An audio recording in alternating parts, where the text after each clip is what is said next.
ته مخې ته کېږي. د پبو تحصیل زموږ نن ویزټ شوی، نو دغې حوالې سره به خپلو ویور سره تاسو څه شیر کوئ؟ یا پبي نن جلوزۍ علاقې چې ده هلته کې حاجي نواب خان رهایشګاه ده چې هغه څه وخت مخکې مسلم لیګ نون نه لاړو او جمعیت الاسلام کې هغه شمولیت اعلان کړی. نن قاري اختر منیر چې دی هغه ورارم دی حاجي نواب او د هغې کوم جومات دی جمعیت الاسلام هغې نامزد امیدوار د تحصیل پبي د حاجي نواب صاحب دی په رهایشګاه کې یو مشاورتي اجلاس شوی دی.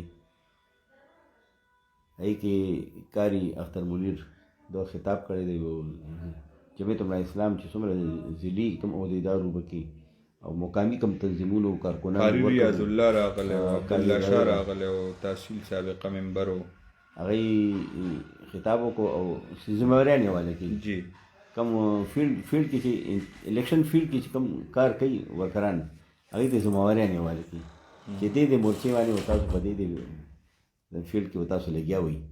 حکمت عملي ورته خپل ورکړه وایي کې هغې کوم زنانو دپاره دي هغې ته یو ټاسک حواله کړو. جمعیت الاسلام چې کوم زنانه دي هغې ته یو ټاسک حواله کړو چې یو پردې انداز ټیمونه یې جوړ کړل، علاقې هم ورته مقرر کړي چې دا ټیمونه به دې علاقو ته ګرځي. هغې چې کوم نن کوم حکمت عملي جوړه کړه هغه یو منظم حکمت عملي ده.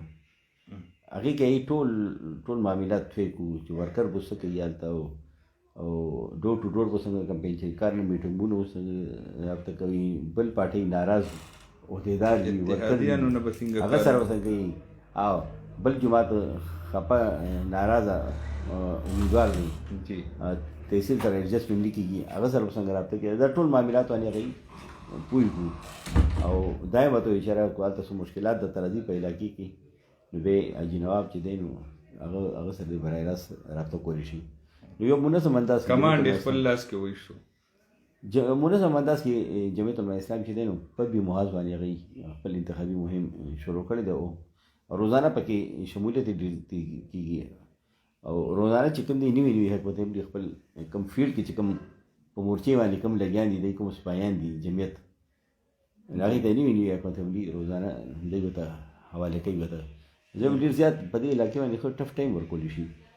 په دې تحصیل نظام چې باندې دی دلته ډېر مضبوط پوزیشن کې راغلی ولې پاکستان مسلم لیګ نون چې دی هغې ایډجسټمنټ هم ورسره کړی دی، هغې سپورټ هم ورته حاصلی دی او اوس خو جماعت اسلامي